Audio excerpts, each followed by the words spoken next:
inona kosa ary ireo fisorohana tokony atao?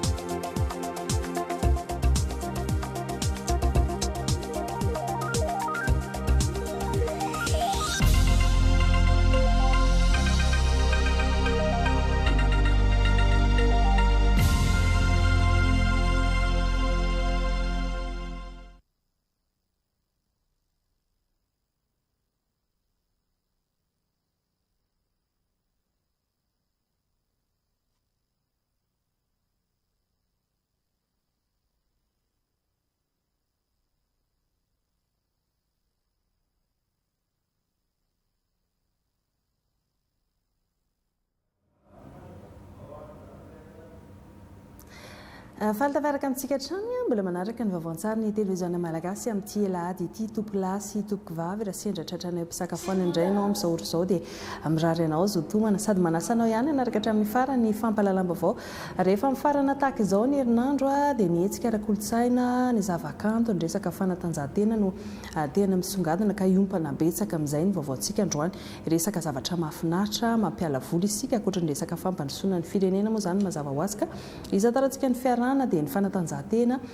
ny ny fahaiza-manao sy ny talentan'ireo manana fahasembanana i Madagasikara no andray ny fifaninanana fiajinany amboara amin'ny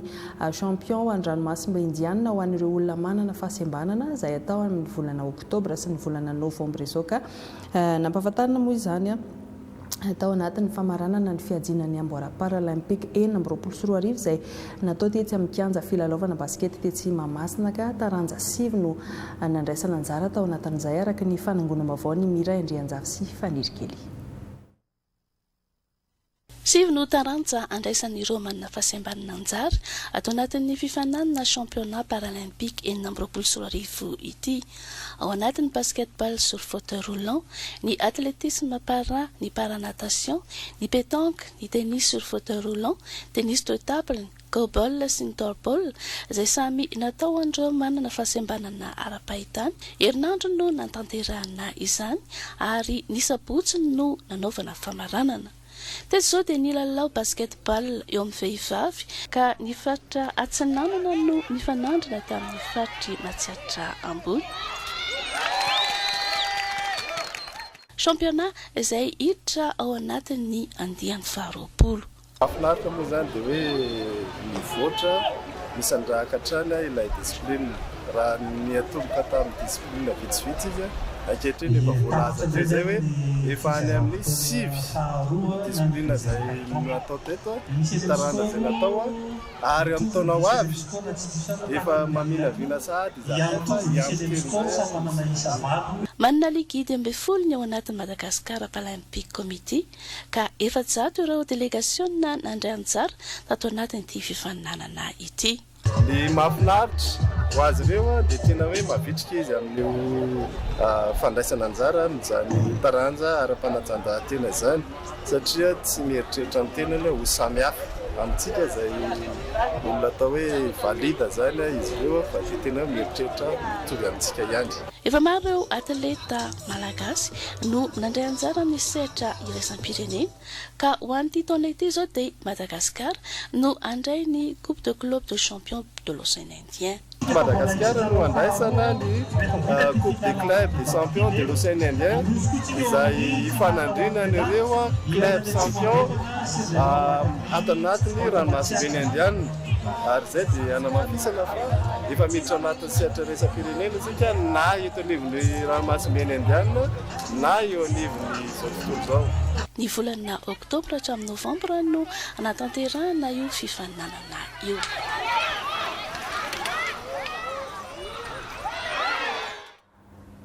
Tahaka izay ny fahaiza-manao ndreo olona manana fahasembanana izany fa ho an'ireo lalao ara-panatanjahantena iraisan'ireo mpiasa-panjakana rehetra kosa na ny AZF dia anomboka amin'ny 20 ny volana aogositra izao ny lalao izay ho tanterana ny Manakara. Nanomboka androany kosa ny fivoriana ny manana ireo lafiny teknika rehetra ka nampitandrina ny mpandray anjara rehetra ny minisitry ny asa, ny fampananana asa sy ny asa-panjakana Denis Franconiomac fa tokony mpiasa-panjakana avokoa no mandray anjara fa tsy ireo olona tsy mpiasa-panjakana akory. Ankoatr'izay dia nambarany fa hoentitra ny fanaraha-maso ny mpandray anjara rehetra ary nambarany ihany koa fa na dia fa hiazo any Manakara zany mpilalao dia tsy afaka ilalao raha toa ka tsy mpiasa-panjakana. No mariny moa fa malalaka ny fahazondalana ho an'ny mpiasa-panjakana natrika ity hetsika ity raha andray anjara ao anaty lalao araka izany ny fanazavan'ny minisitra eo amin'ny fandraisam-peo ny Anjaratiana Valérien televiziona malagasy any Mananjary. Satria isika zao atao anatin'ny fitondrana fanavozana dikan'izay ialana ny fomba izay hita fa tsy mety dia aoka mba tena hoe mpiasa-panjakana araka an'izay anaran'izay no hifaninana amin'ny lalao iraisan'ny mpiasa-panjakana io fa tsy hampiasa olo-kafa izay tsy ao anatin'ny sokajin'ny mpiasa-panjakana. Hoentitra dia hoentitra ny fanaraha-maso izay ataon'ny komity mpikarakara sy ny fitondram-panjakana mijoro ka ho an'izay alaim-panay ka te handray anjara amin'io faninana io nefa sy mpiasa-panjakana dia tsara izy tsy mandeha any Manakara dia mijanona any amin'ny toerana izay misy azy fa tsy misy toerana sy sehatra ahafahany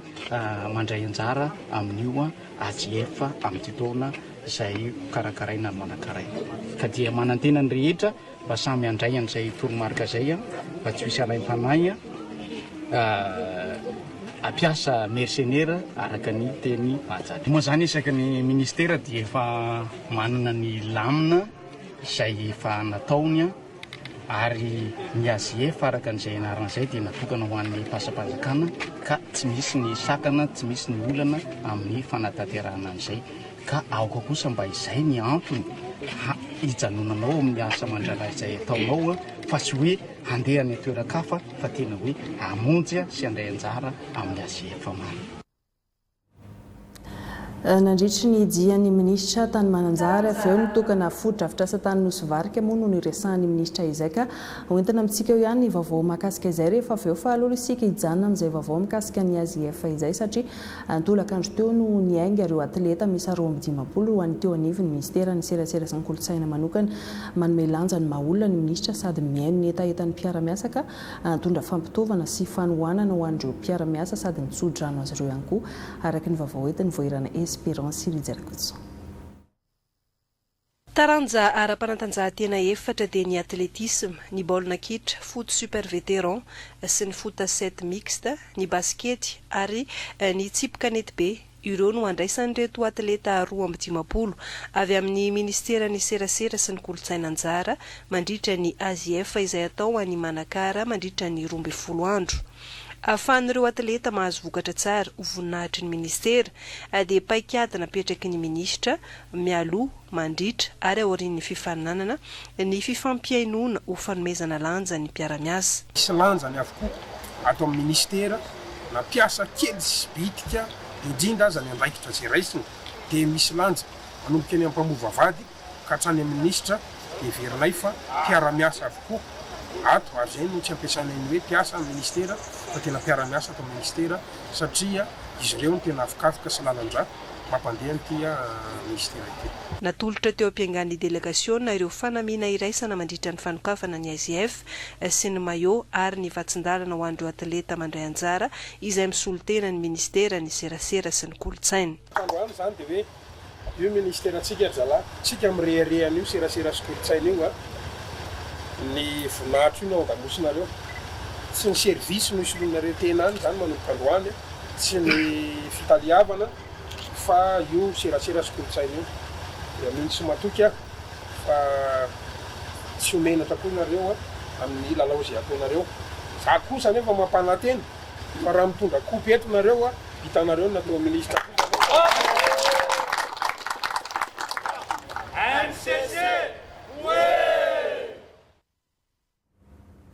taorian'izay fitsofandrano ny atleta izay moa ny ministra Gaspard Fensou dia namonjy ny lanonam-pamaranana ny hetsika Madagascar Film Festival ISSM Award andiany faharoa tetsy amin'ny Avory Anosy. Efatrandro ny faharetany ity hetsika ity ary ny tanjana napetraka tao anatin'izany dia ny anandratana ambony ny sarimihetsika malagasy, ny fampahafantarana ny malagasy sy ny vahiny eto an-tanindrazana fa misy ny sinema malagasy ary ny fomba atao ahafahana manome sehatra ny sinema malagasy amin'ny sehatra iraisam-pirenena ka nisy ny fizarana maro-boninahitra sy maro-pakasitrahana ho andro mpamokatra sy mpilalao sarimihetsika namaranana izay hetsika Madagascar Film Festival ISSM Award izay voirana Esperon Rinjarakidsantra. Tsy mena tamin'ny sarimihetsika ny velona na ny mpilalao na ny vokatra na ny fitaovana ampiasain'ireo mpamokatra sinema malagasy ary afaka mifaninana tsara eo amin'ny sehatra iraisam-pirenena. Na eo aza izay efa mahamatianina ny malagasy eo amin'ny tontolon'ny sarimihetsika izay, ateboka mbola mila jerena ny tohana sy ny asa ho atao anampiana ireo trano mpamokatra hivelatra sy hivoatra. Tanjon'ny ministera zany amin'ny ministera piady hoe ahoana no ahafahantsika mba hoany amin'izay atao hoe afaka miditra amin'ny atao hoe sehatry ny mahavelona izy. Tsy any amin'ny matianina tsony zany am'izao satria efa azokatriny hoe matianitsika, vitatsika ny dingana iny. Fa ny dingana manaraka zany dia hoe nisy trano mpamokatra anankiray dia farafaratsiny ny vola mivoaka ao aminy mba afaka miverina, afaka mamelona olona maro. Misy be dia be mpilalao, misy teknisianina ary sy ny famokarana hatrany amin'ny atao hoe scénariste ny mpanoratra fotsiny mila jeritsika ka. Efa tafapetraka ihany koa ny satany ivitoeran'ny sarimihetsika sy ny sarimiaina malagasy amin'izao fotoana izao fa asa irosoana dia ny famolavolana ny lalàna. Mijery indray zany tsika ny lafiny lalàna zany. Ohatra teo zany hitanareo zao anatin'ny oronan-tsady misy an'ireny mpanao makiazy ireny dia sahirana mifanafarana an'ireo fitaovana anaovana makiazy. Nefany tsy afaka mifanina antsika amin'ny sarimihetsika ny ivelany raha ohatra ka mbola saritsarina sinemana ataontsika. Fa tena hoe mitovy amin'ny ainana andavanandro zany. Teo zao nisy an'iny boakely iny hitantsika hoe nitsatohan'ny vizy dia tena tokony ny réel zany ny hita amin'ny maso mila fitaovana farany ireny. Dia ny lalàna zany mba ho farafaratsiny ohatra hoe manahoana ny sehatry ny sinema rehefa manafatra fitaovana izy mahazo fihenam-bidy ve amin'ireo aba maro samihafa, ny hetra maro samihafa dia izay no antony hoe amolavolana. Ka izy io vao tonga herinandro teto amin'ny ministera izahay dia nampanao ny atao hoe fakan-kevitra dia izy ireo zany mamolavola miaraka an'izay lalàna izay dia iny lalàna iny no hoezan'ny ministera zany hoentina eto amin'ny tany sy ny Repoblika Madagasikara. Tapitra ny hetsika Madagascar Film Festival ISSM Awards andiany faharoa izay notanterahana nandritra ny efatrandro. Hetsika maro no natao dia ny fampiratiana tranoeva, fampiofanana sy fizarana traikefa eo amin'ny sampy-sehatra ary fankasitrahana ireo efa nitondra avo ny sarimihetsika malagasy teo amin'ny sehatra iraisam-pirenena izay no faranana ihany koa tamin'ny fizarana maro-boninahitra ho an'ireo mpisehatra eo amin'ny tontolon'ny sarimihetsika miisa 13. Fa eo amin'izay sehatra ny kolotsaina izay ihany dia ampahafantarina antsika ny kolotsaina sy ny fomban-drazana antakarana. Marobe ny olona tonga namonjy ilay fisiana ara-pomban-drazana antakarana tany Ampasiteny, komina ambanivohitra, Antsohimbondrona, distrika Anambilobe. Araka ny fampitam-baovany solitenan'ny televiziona malagasy any toerana Ramanandaza Alain, Oeshudikael ary Laopo 5 Luki. Io fionana ho an'ireo mpandalina ny fomba-pagnano indrindra fa aty amin'ny faritry Ankarabe, kolotsaina manana maizy azy ny eto Ampasinanteny ahitana ny tompon-tanàna ary tsy vitan'izay fa na ny vahiny avy any Andilam-bato, ny Garamaso dia eto magnatanteraka izay fisainana izay.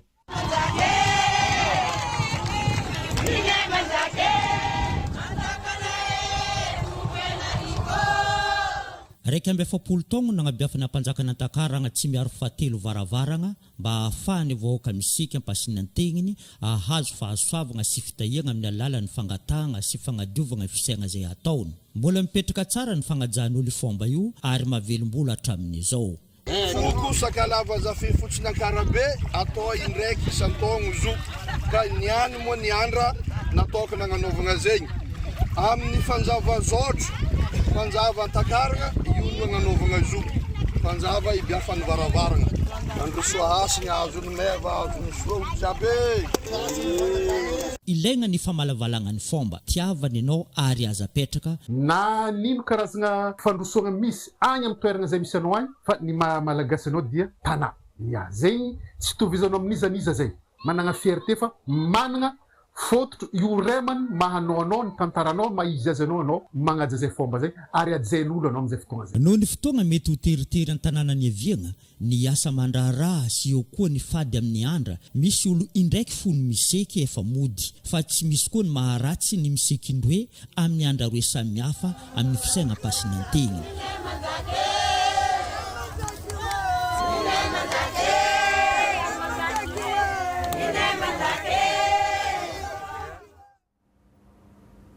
Manakarena kolotsaina sy fomba tokoa isika malagasy ho any amin'ny distrika ny Belotsiribina any amin'ny faritra Menabe indray dia ny fitampo no anisan'ny hetsika ara-kolotsaina fomban-drazana anisan'ny mampiavaka azy ka totoa sary-nampy ray ny fitampo anty taona 2024 ity raha ny fampitambavao Isabelle Joda Célestine sy Ange Marson avy any Morondava. Tanteraka an-tsakany sy andavany ny loha-hevitra hiatrehana ny fitampoa 2024 manao hoe fagnarena ny fomban-drazana. Manapirofo izany ireo fomba natao teo amin'ny Zomba nandritra ny fotoana fanokafana. Araky ny fomba tato fanao hatram'izay dia ny fitsena ny maromony na atsiva baka Tomborivo any izay toera koa fiboana iato. Nagnaraka an'izay fanokafa anio valamena io ary indrindraindrindra ny fanokafa ny Zomba. Zay zany sy ny fagnarata zany hoe magnaratsy ireo tanora zany hoe magnadio anio toerana ao anatin'io valamena io. Eo avao koa ny vola hoe andao lay tsika faheto ataotsika zay mampamiratsy ny Zomba io ka nandoko avao koa ny taranaka mampara ny fanjakana Marosoaragna Sakalava Menabe. Tsofina ny hafa zay zany hoe mandretsy foroha io ino azo katrafay zay après teto dia io azo tsy ho faty mihitsy zany fa miretry io mandritra ny fitapoa 2026 zany hoe jusqu'à sabotsy tendragnary sabotsy lafa vita tapoky zoma dady reo dia andesy mipoly atoy zay vo maty vonoa io foroa io. Mitoy amin'ny hetsika maro eny ampasy ny fandaharam-potoana raha ny hampiavaka azy ny fampandroa ny ampanjaka toera ka anentanana ny rehetra hatrany hanaja ny fady mandritra izao fitampoa 2024 izao eny ampasika. Tany antoerana avokoa ireo olomboafidy sy ny olomboatendry ara-panjakana nanatrika izao fotoana fanokafana izao ary ireo ray aman-dreny ara-pombandrazana ato amin'ny faritra Menabe. Anisany masarika mpivahiny maro izay fomban-drazana any amin'ny faritra Menabe izay fa ho an'ny faritra Vakinakaratra kosa ho Antsirabe ireny vohitry ny faritra Ranomarimanana kokoa dia maro ny zavatra anisany masarika ampiala sasatra ihany koa amin'izao fotoana vakansa izao. Ohatra ny ranomafana, maka-rivotra eny Moroparia, mitaingina soavaly, ny posiposy, ny sakafo isan-karazany izay ankafizindreo mpiala sasatra. Mihamaro ireo olona ivelan'ny faritra sy ivelan'ny Madagasikara ny tonga miala sasatra ny toerana amin'izao fotoana izao indrindra taoriana avitany lalam-pirenena fahafitika tahaka izao ny santionana andreo zavatra manidina ny Antsirabe ho arantsika eo amin'ny sary ny fanirikely. Antsirabe, tanànany rano, Vilodao ny fiantson'ny maro azy. Anisan'ireo toerana tena mahasarika mpizahatany sy mpiala sasatra eto Madagasikara indrindra amin'izao vanim-potoana ny fialan'ny sasatra izao. Ankoatry ny hatsaran'ny tanàna sy ny toetrandro mangatsiatsika izay mampiavaka azy dia manana toerana maro azo tsidihana Antsirabe. Anisan'izany ny farina ndraiky kipa izay toerana tena ankafizin'ny olona rehefa mitady toerana mangingina, mahafinaritra ary ahafahana miala voly miaraka amin'ny fianakaviana ny namana. Ao ihany koa ny ranomafana sy ny ranovisy izay anisan'ireo toerana ahitana loharano sy ranomafana mahasarika mpisidika maro sady natao hitsaboana ihany koa. Eto amin'ny farina ndraiky kiba manokana izao dia miverina mitombo indray ny mpiala sasatra raha nisy fotoana nangingina noho ny fahasimban'ny fotodrafitrasa sy ny fandripahana hazo manodidina ka nahalatsangazana ny toerana. zavatra avy any amonisy dia fiaviana ataony atao safidianako hoe makaty-Antsirabe surtout zany aty andraikita le ranso le rivotra mahafinaritra zay avy any Toliara zao fiavinay fa mba manao vacances dia mba mijerijery amin'le Andrakiva dia tena hitako hoe mahafinaritra be re izy dia izy aloha na dia hoe tsy ranomasina arany dia tena hitako mihitsy hoe tsara sady tena rivotra tena hoe mampahazaina be mihitsy zany aty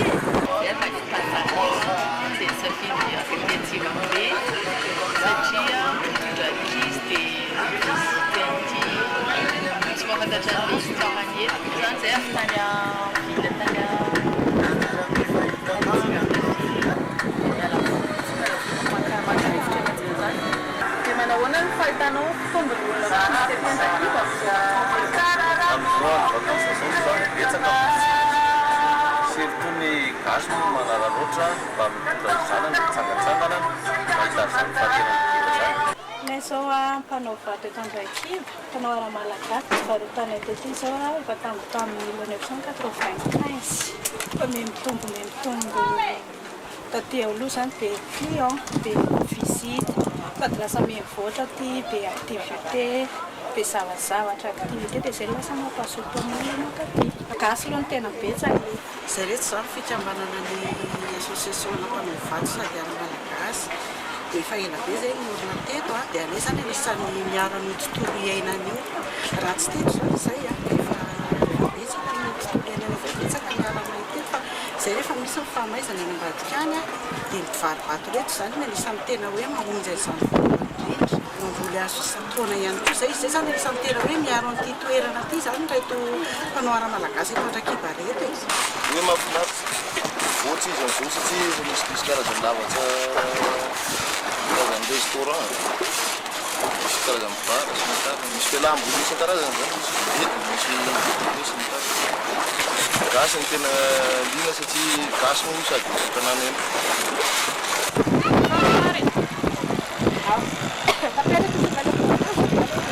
tsy ny toerana voajanahary ihany anefa ny mahasarika ireo mpiala sasatra mitombo ihany koa ny foto-drafitrasany sy ny toerana fandraisana mpitsidika ka manamora kokoa ny fahafahan'ny olona miala sasatra sy mankafy tontolo manodidina izany. Tantara kely angambany hoe avaizany natonga an'le bangalow somary ohatran'izao ny paoziny boribory ohatran'io dia niainga tamin'ny zavatra hita teny amin'ny natiora ihany. Teto moa tamin'ny vanimpotoana efa namboly vary teto amin'ity toerana ity zany ny ray aman-dreninay dia rehefa tonga tetỳ nijery vary dia nahita biby teo amin'ny toerana io karazana vongory ihany zany izy io mary efa lany tamingana zany dia gaga be zay nahita an'ilay izy dia nijerena tamin'ny internet hoe inona ty zavatra ity hoe blaty ny anaran'ilay izy dia rehefa natao hoe andao raha no zavatra ihany tsika dia zavatra manome voninahitra ny natiora zavatra efa nisy teto no ataontsika mba tsy hanimba be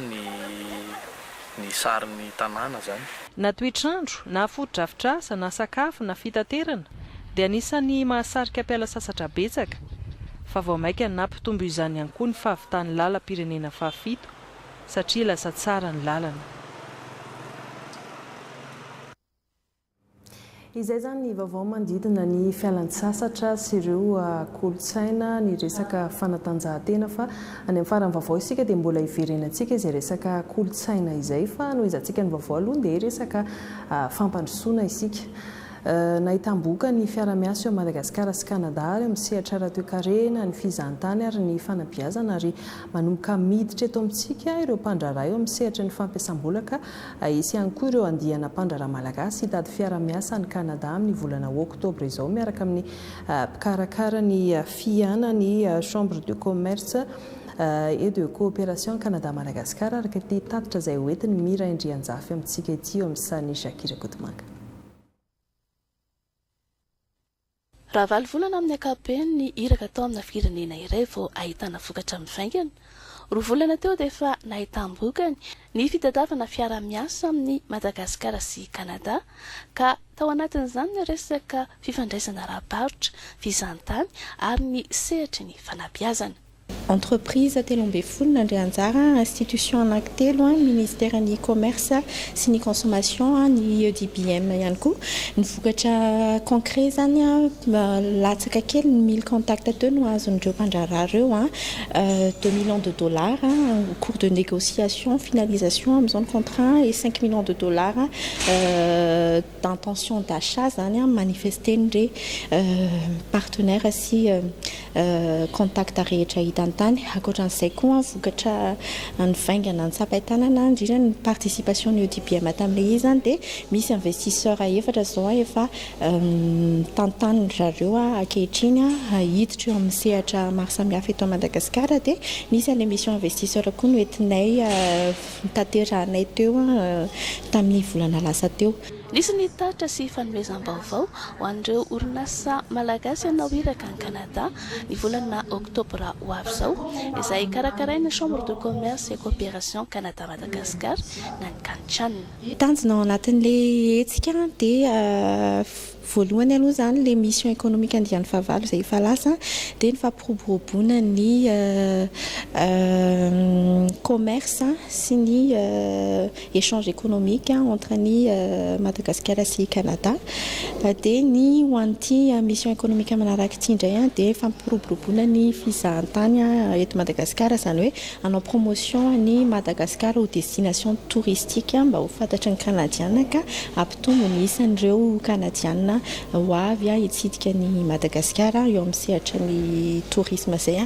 ny éducation indray dia ny tanjona dia isin'ny coopération zany entre ny mpisehatra amin'ny resaky ny fampianarana eto atoerana sy ny any Canada mba hangalana ny traikefa ny expertise canadien international zany mba ampitombo. Tsevina fa i Canada dia firenena any Amerika Avaratra izay manana toe-karena matanjaka efa lasa lavitra izy amin'ny sehatry ny fanabeazana sy ny fikarohana ary manana traikefa amin'ny fitrandrahana sehatra ny fambolena ny angovy ny teknôlôjia izay efa manana fitrandraisana ara-diplomatika tamin'ny Madagasikara nanomboka ny taona 2017 saingy mbola mijanona tamin'ny fanampiana fotsiny fiara-miasa teo amin'ny rotonda hatramin'izay ary dia izao manomboka trandrahana izao. Fiara-miasantsika amin'ny Canada izay efa fiara-miasa amin'ny Afrika Atsimo kosa dia mihamafy izay fiara-miasa raha toe-karen'izay anisany dingana iray lehibe amin'izany ohatra izao ny fananganana ny tranobe nivarotra izay hanamora ny fifandraisany amin'ireo mpandrarah sady ampitombo ihany koa izay sehatra ara-barotra izay tafiditra ao anatin'izany ihany koa ny fampiroboroboana ny fampiasam-bola sy ny fifampizarana traikefa araka ny vaovao entin'ny naly Sorandriamasinoro sy Rodriguez Zafmaly amintsika. Anisan'ny mpiara-miombona antoka ara-barotra voalohany amin'ny Madagasikara aty Afrika Atsimo na amin'ny lafin'ny fanafarana na fanondranana entana azo heverina ny hanatsara ny toe-karen'ny firenena rotonta amin'ny fanamorana ny fifandraisana sy ny fifanakalozana eo amin'ny samy orinasa ho tombotsoan'ny rehetra. Mbola malalaka ny tsena amin'ny sehatra any an-toerana amin'ny fanodinana sakafo, ny indostria, ny arenakibon'ny tany, ankoatra ny fizahan-tany. Natsangana no ireo rehetra ireo ny tranobe ny varotra Madagasikara Afrika Atsimo avoezina amin'ny hoe mazatramina. Tanjona ny tsy isian'ny tombosialy eo amin'ny mpisehatra rehetra. Hatreto aloha zany ny statistika azo dia mbola kely zany ny échange entre Madagasikara sy ny Afrique du Sud dia izay zany no izahana ny sangaolona ny chambre de commerce hoe mampisokatra kokoa dia mampahafantatra zany hoe inona daholo any ao anatin'izay hoe marché ahafahana miaraka izay misy fiara-miasa tsika amin'ny ambassadeur izay any Pretoria dia alohan'ny tena hoe hidirana amin'izay resaka investissement izay mazava ho azy misy aloha ny protection de la personne voalohany izay dia rehefa tena hoe hiroso amin'izay dia tsy maintsy misy mbola fifanakalozana mijery an'izay resaka sécuritaire izay aloha tsy hoe mampanantena zany hoe tonga dia misy fivoarana be fa ohatran'ny zavatra rehetra io mandeha tsikelikely fa izay indrindra zany no ezaka tian'ny chambre de commerce atao ao anatiny tsy hoe vitan'ny chambre de commerce rery koa fa fandraisana anjara sy fandraisana andraikitra zany angamba no atao efa nisy ihany moa zany chambre de commerce taloha dia miverina mametraka an'ilay socle zany izay sy mijery fanohizana amin'izay mety efa vita teo. Efa maromaro ny mpandraharaha malagasy mampiasa vola any Afrika Atsimo. Efa misy teratany afrikanina tatsimo mampiasa vola ihany koa eto amintsika. Talohan'izao fampahafantarana izao efa nanatrika ny Fiarimata andiany farany teo ireo vahiny eo anivon'ity tranobe ny varotra itambarana ity. Anisan'ny tompo marika amin'ny Mazatram ny maso ivo malagasy any Pretoria Andriamatotoavina Rahalambo Mahay. Fiara-miasa misehatra maro lafy amin'ny fampandrosoana ny rahantsika amin'ireny mpiara-mio minantoka avy any ivelany ireny fa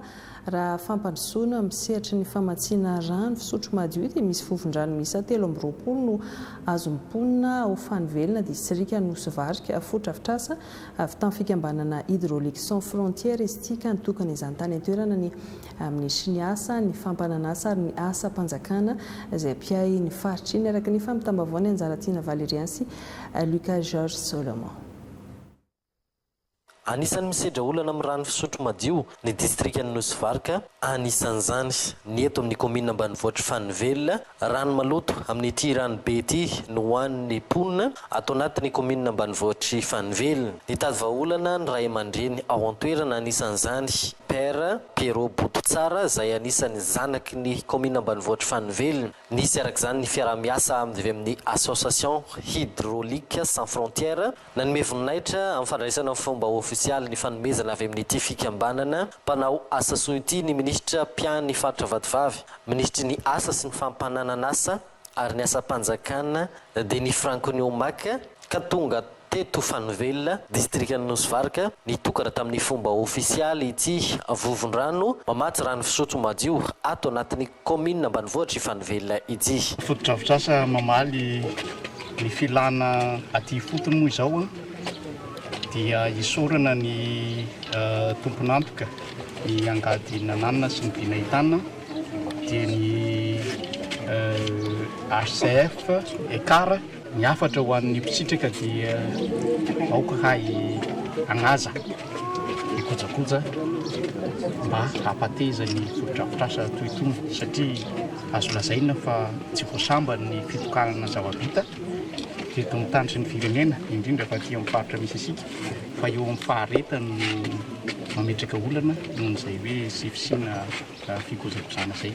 Vovon-drano miisa 320 ho an'ny fokontany misy 110 mandrafitra ny komina ambanivohitra Fanivelina moa no vita n'ity mpanao asa soa ity. Tonga niatrika izao fitokanana izao ny solombavim-bahoaka ny distrikan'ny Nosy-Varika Mara Vola Miranty Dona ary nakasitraka ny fikambanana amin'ny fanatsarana ny fiainan'ny mponina indrindra fa ny fanomezana rano fisotro madio ny vahoaka eto Fanivelina izao. 320 no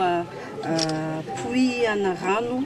napetraka eto amin'ity commune ny Fanivelina izay interna ny fisorana ka dia isorana amin'izay zava-bita ary mbola miandrandra ihany koa izay ny tsy vita ho vita. Dia ankoatran'izay manome toky ny vahoakan'ny distrikan'ny Nosy-Varika fa hitandro ary ametraka lamina iarahana hanara-maso hifanometagnana amin'ny fitantanana mirindra sy milamina an'izao fotodrafitrasa izay iaina ny fiainan'ny vahoakan'ny komina ny Fanivelina.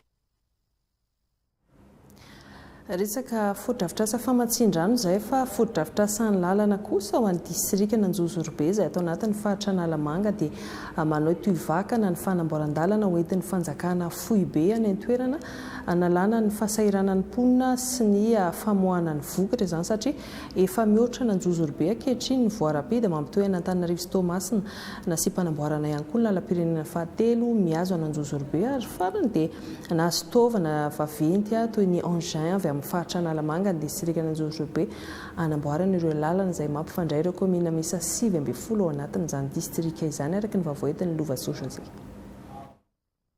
Miroso hatrany ny asa fanamboarana ho an'ny voarapida mampitohy an'Antananarivo Toamasina izay efa mandalo eto Anjozorobe ankehitriny ary efa mananika any amin'ny PK 60 izany eny Akitondona eny. Ho an'ny lalam-pirenena fahatelo kosa izay mipaka any amin'ny renivohitr'ny distrika Nanjozorobe dia efa ao anatin'ny fanarenana ireo fitebaka mainty ny fitondram-panjakana amin'izao fotoana izao. Any hoe makeo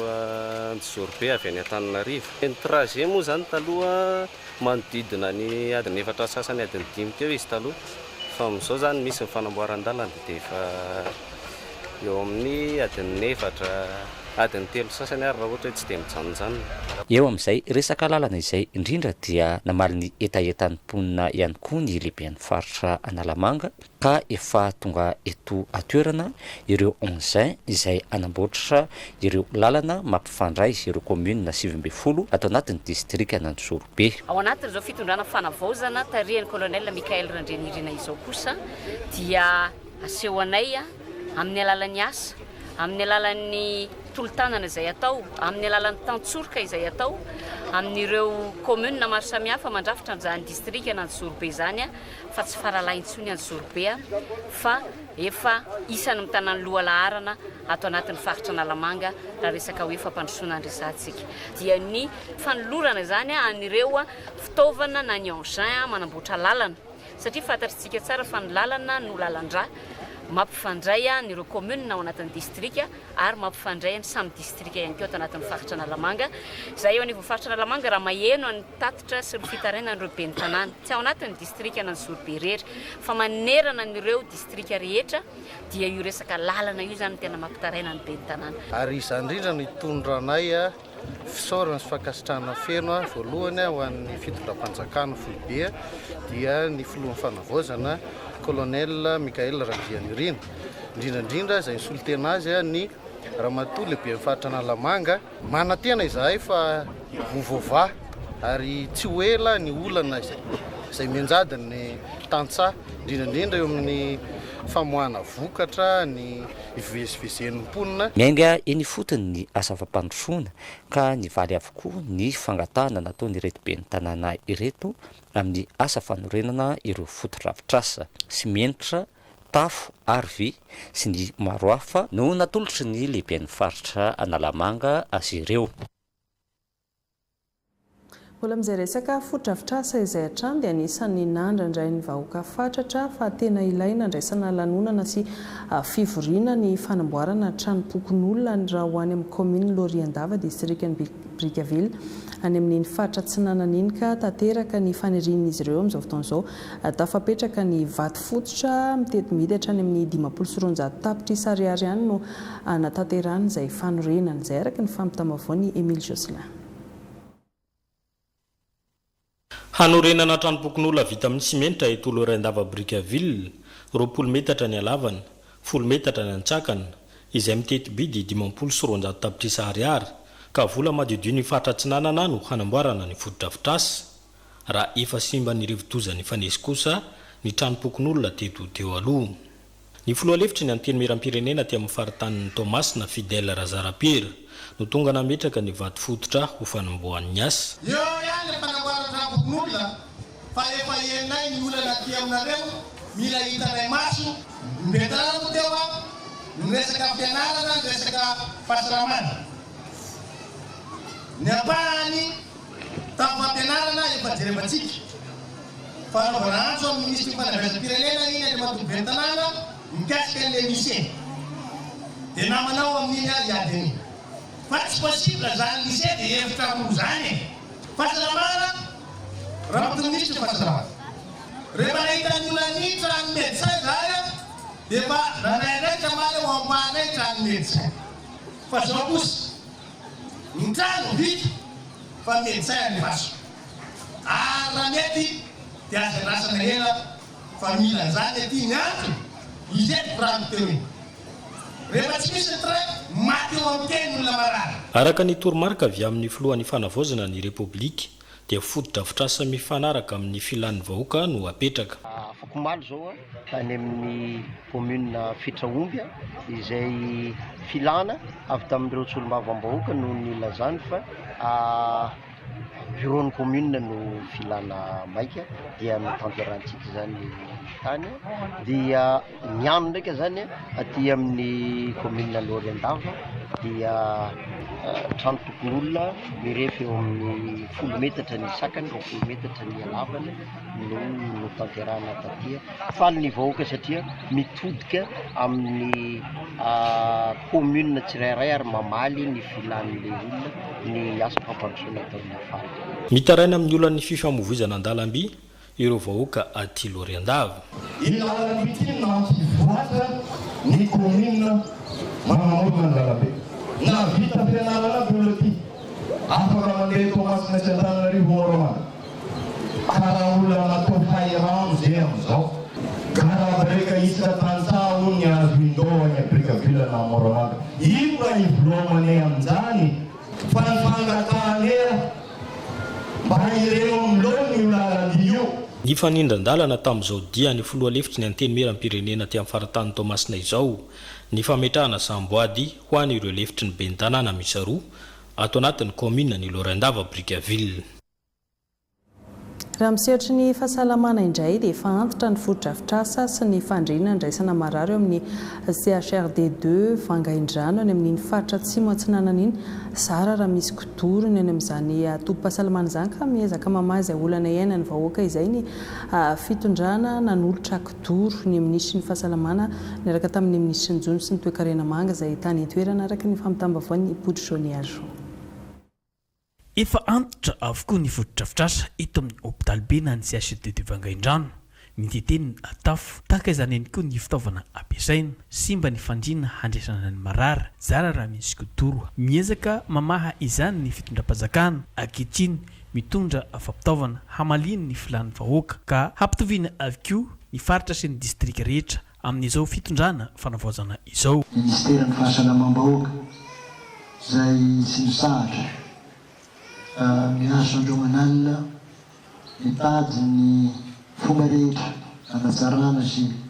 hanamaivanana ny fitantanana ny toeram-pisoka eto Madagasikara. Androany sika zany dia tonga eto moa andriamato secrétaire général tsy olon-tena zany ministera zany manolotra an'ireo fitaovana doro 30 ny isany fa ny fitondram-panjakana tarihin'ny colonel Mikael Randrianirina zay filohan'ny fanavaozana ny Repoblika Madagasikara dia tsy misahatra miezaka ny tsy hanao zany kalafa ny faritra maro samihafa eto Madagasikara ary sy very anjara amin'izany sika ty amin'ny disika Vangaindrano. Daorin'ny fanolorana ny kidoro ho an'ity CHRD Vangaindrano ity dia nijery ihany koa ny olana sy ny zava-misy iainan'ny mpiasan'ny fahasalamana amin'ny fanatanterahana ny asana ahafahana mitondra vahaolana ka notsidihana avy koa ny birao sy ny toerana andraisana marary. Famanana olana amin'ny resaka fahasalamana ho an'ny olombelona izay fa famana olana ho an'ny biby fiompy kosa dia atao hoe ny fotony fanaraha-maso ny famokarana sy ny fahasalamana izay biby fiompy izay ka ho fanatanterahana izany dia nisy ny fampiofanana ireo mpisehatra ny fotony miandraikitra ny famokarana sy ny fahasalamana biby na ny agent de proximité en production et santé animale nisy atarana izany ny tao Beza faritra tsy mandrefana famparitaka manerana Madagasikara io tetika sura nambarany ministry ny fiompiana tany itoerana anjaka Serandrena Sono mitaritra izay vaovao zay. Navita fiofanana ny mpisehatra eny fotony miandraikitra amin'ny famokarana sy ny fahasalaman'ny biby na ny agent de proximité en production et santé animale. 30 mianadahy izy ireo ary miara-miasa amin'ny mpitsabo biby miandraikitra ny fanamafisana ny tolotra ara-teknika ho an'ny biopy ary jery akaiky ny famokarana sy ny fahasalaman'ny biby fiompy. Tanjona amin'izany ny fampanatonana ny tolotra veterinaire ho an'ny biopy ho fanamafisana ny fisorohana sy fanaraha-maso ny aretina ary ho fanatsarana ny famokarana. Zava-dehibe ny fanatsarana ny tolotra hoentina amin'ny lafiny ara-pahasalamana sy ara-teknika amin'ny sehatra fiompiana ety amin'ny tontolo ambanivohitra ety. Dia nisy ny APPSA moa zany anao an'izay asa fanatsarana ny fahasalamana zay asa vonjitaitra ao anatin'izay eo ihany koa ny asa fanatsarana ny famokarana. Amin'izay fanatsarana ny famokarana zay zany dia mizara roa le izy eo le fikojakojana ny biby sy ny tontolo iainany dia eo ihany koa ny famokarana ny vilona ho atao sakafony amin'ny fotoanany maitsoahatra tahaka izao. 220 andro no nanofanana azy 30 menadahy nomena fitaovana toy ny bisikileta vata fampangatsiahana seringa fanjaitra ary fanamina. Ny veterinaire sanitaire no manara-maso ny asan'izy ireo. Natomboka avy hatrany ny fanalana katsetsitra na odisoko ho an'ny faritra Atsimonosy. Ity hetsika ity dia mifandray amin'ny politika akapoben'ny fanavaozana ny fiompiana, vokatry ny fiara-miasa amin'ny ministeran'ny fiompiana sy ny tetikasa mihonjo izay vatsiny ny banky iraisam-pirenena arabola. Fisatarana ny teti-piza fa ny tetikasa dia aparitaka manerana ny Madagasikara. Fa ho fijerena manokana ny maha-olona kosa dia nitondra fanampiana ho an'ny fikambanana zokiolona sy ireo manana fahasembanana ara-batana ary ny fikambanam-behivavy nijoro any amin'ny faritra Bongolava iny ny fanjakana tamin'ny alalan'ny ministry ny mponina sy ny firaisan-kina Jenira Barson solitena televiziona malagasy any Tsirony Mandidiny mampity izay vaovao izay.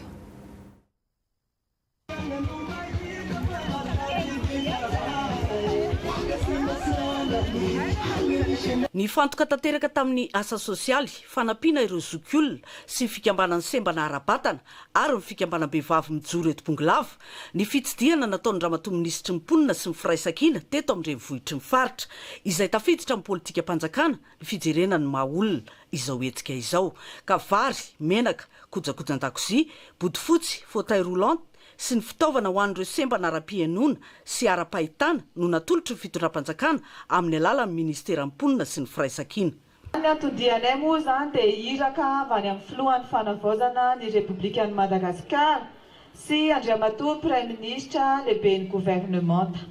Ao anatin'ny politikan'ny fanjakana moa dia tsy ny foto-drafitrasa ihany no tena ilofosana mafy fa indrindra hijerevana ny maha-olona. Ka zay ny antondianay aty hijerena ny maha-olona hifandinika aminareo tompon'andraikitra aty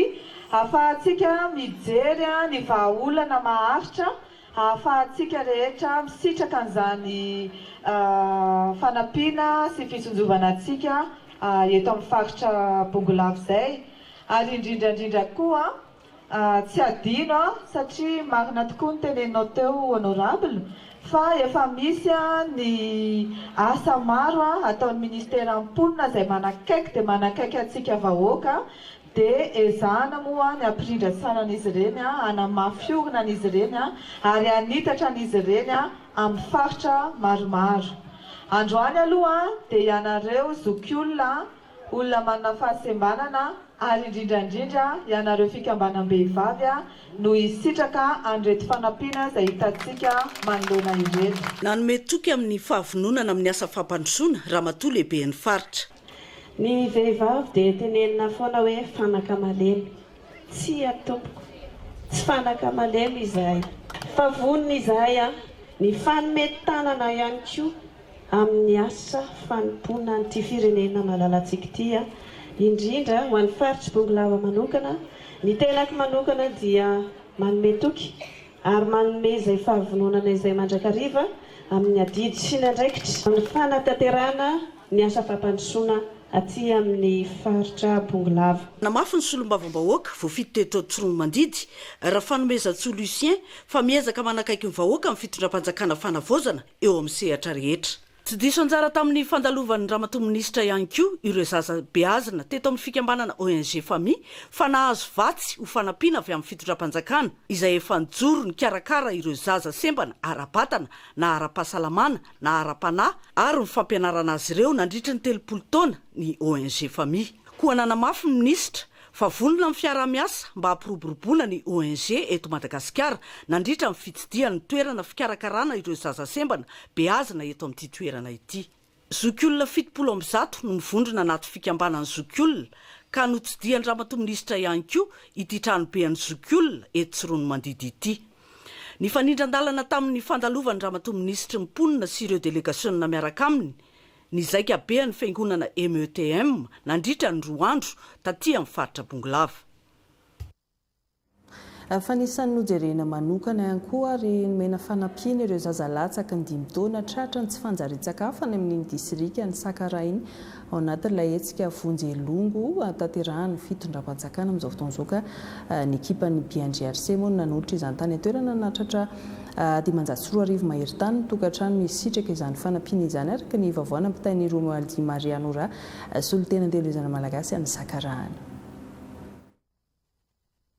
amin'ny alalan'ny fanadiadiana IPC mikasika ny olona marefa izay namoaka ny atao hoe mamy na malnutrition aiguë modérée sy ny masy na malnutrition aiguë sévère dia mbola betsaka ireo faritra eto Madagasikara no ianjadiany tsy fanjarian-tsakafo. Izany indrindra no nahatonga ny fitondram-panjakana manao ny hetsika vonjolongo izay miditra amin'ny andiany faharoa amin'izao fotoana izao mba hanampiana an'ireo zaza latsaky ny 5 taona tratrany tsy fanjarian-tsakafo. Anisan'izany ny aty amin'ny distriktan'ny Sakaraha ka tokantrano 8,340 no misitraka an'izany izay avy amin'ny fitondram-panjakana amin'ny alalan'ny BNGRC sy ny mpiara-mombonantoka dia ny fiangonan'i Jesoa Kristy olo-masiny andro farany. Nisy arak'izany ny fitiliana nataon'ny ORN sy ny mpiasan'ny fahasalamana teny anivon'ny Fokotany ho an'ireo zaza tena ianjadiany izany tsy fanjarian-tsakafo izany. Zay tao anaty lista zay efa namboarina satria ireo le tsy ampy sakafo zaza satrany tsy fanjarian-tsakafo efa mandray raisina tanany any amin'ny CSB sy ireo le any amin'ny Fokotany zay raisin'ireo mpanetana ara-pahasalamana zany no any anaty lista dia ireno no mizarana ny tia vevra ity androany. Zahay lahy tena faly satria nisaotra anareo nagnampy anay amin'ny tena aitsy ampilanja namiagny sakafo namiagny tsaramaso menaka vary dia misaotra anareo lahy nagnampy anay. Faly no nifanampiany fanjakana an'ity fahazahoana sakafo ity androany ity dia faly ny fona iaho magnampy anay tokoa izy mizery anay kay. Commune 10 aty amin'ny distriktan'ny Sakaraha dia ny commune Mahaboboka, Bereketa, Besakoa, Miaralamatihy sy commune Sakaraha no misitraka an'izao hetsika vonjolongo andiany faharoa izao. Resaka fanomanana fifidianana vetivety isika manoloana ny fanambaran'ny filohan'ny fanavaozana ny Repoblikan'i Madagasikara ny amin'ny datim-pifidianana ho amin'ny taona 2024 dia nandray fanapahan-kevitra ny amin'ny hanatsarana ny lalam-pifidianana ny avy eo anivon'ny Transparency International Initiative Madagasikara ka namory ireo atoko politika ny fiarahamonim-pirenena ny voamera-misana ny fifidianana ny rafitra miady amin'ny kolikoly ary ny rafitra mpanaramaso ny famatsimbola ny tontolo politika na ny CCFVP misy fanampanazavana misy kokoa hoentintsika eo amin'ny fandraisam-peo ny Tahely Toljanahary sy Firarjaona. Hitantsika angambany tao anatin'ny folo taona lasa zay ny fampelezan-kevitra dia lasa lanonana fizarana maro samihafa ka tsy intsony le hevitra fa lasa adiny vola zany sisa ny tena amin'izao dia izay atao amin'ny Transparency International Madagasikara dia mieritreritra hoe tsy mety misy mihitsy izany fanavozana izany fa tsy misy izay fanovana sy fanavozana ny lalàna fifidianana izany ao anatin'izany ny resaka mangarahara amin'ny tontolon'ny famatsimbolan'ny candidat sy ny antoko politika ary koa ny fivezana famerana ny fandaniana mandritra ny fampelezan-kevitra. Tena mbola betsaka ny lesoka aloha ny amin'izao fotoana izao.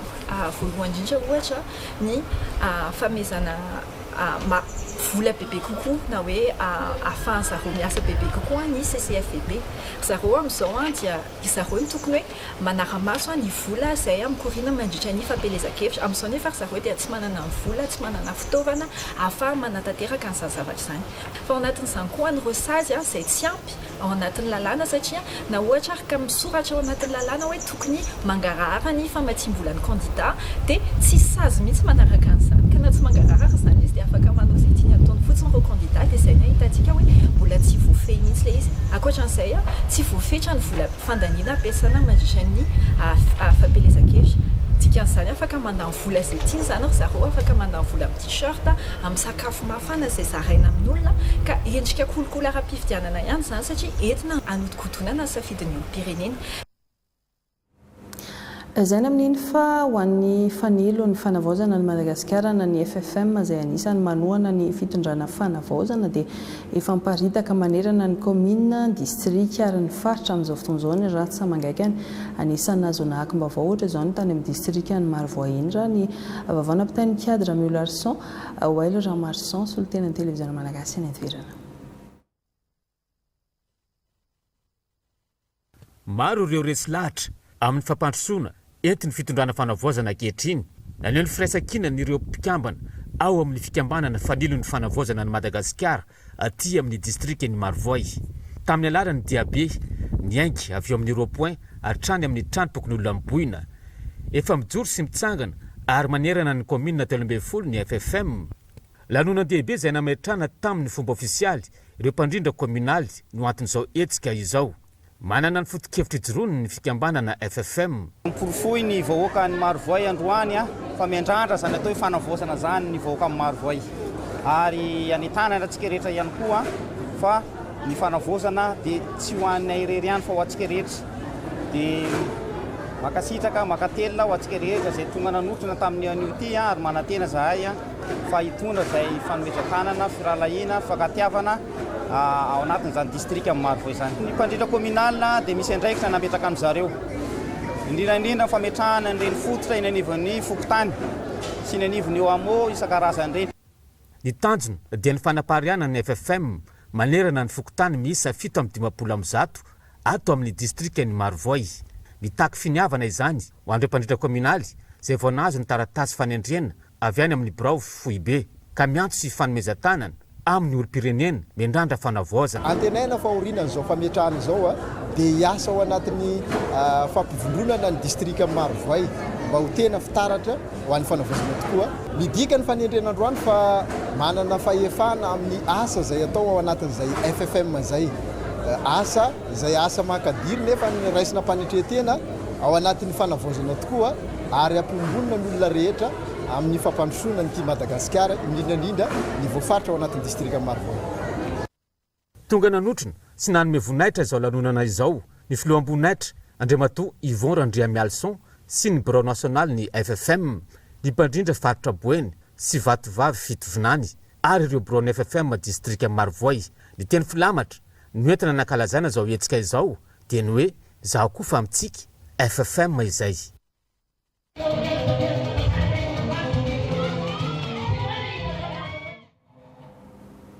Fahafaranantsika tanteraka amina sehoran-javakanto mahafinaritra ny fiarantsika amin'ny vavantsary amin'ity alahady ity ny fampisehoana tapolaka gilady nataon'ny tarika rosy tetsy amin'ny lapan'ny kolontsaina sy ny fanatanjahantena Mahamasina dia hiara-hankafy ny sombitsombony isika hoentin'ny Miraindry Anjafy sy Ernirina Rasoloarjana.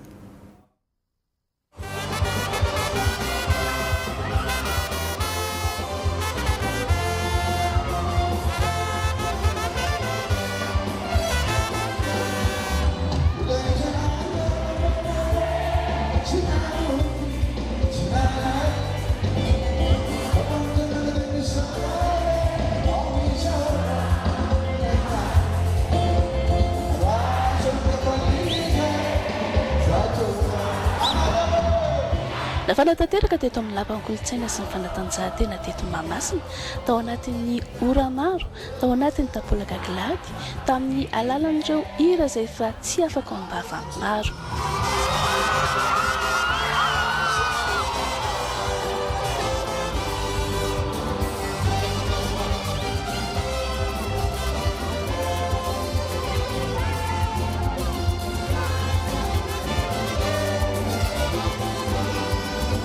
Mampiavaka androsy ny fampiasany accordéon, ny kabosy, ny percussion, ny valia amin'ny gadona malagasy ka tsy nampetraka ireo mpijery.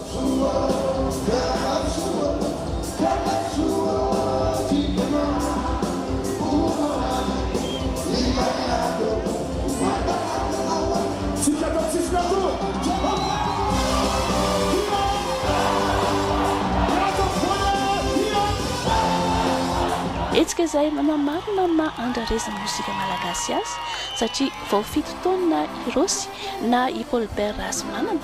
dia efa nahazo accordéon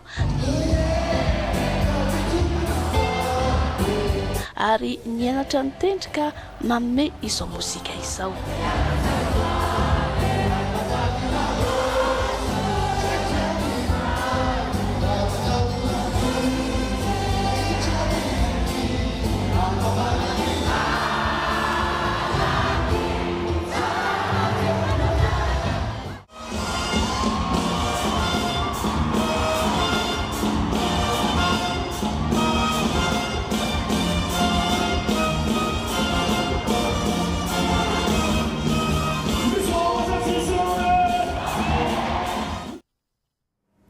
izay ny fampisehoany tarika rosy dia tsy mamasina fa mbola marisaka tahaka niny ihany koa ny any morondava renivohitra ny faritra Menabe ano anatin'ilay festival Jeux de Menabe Connexion amin'izao ora itenenantsika izao. Rehefa avy eo vantany voavitsy izao vaovao izao dia hiditra mivantany eo miampy Philippine Razafindrasata avitry ny Anaratoalsoa sy ny ekipa teknika ny televiziona malagasy ampianoka antsika ny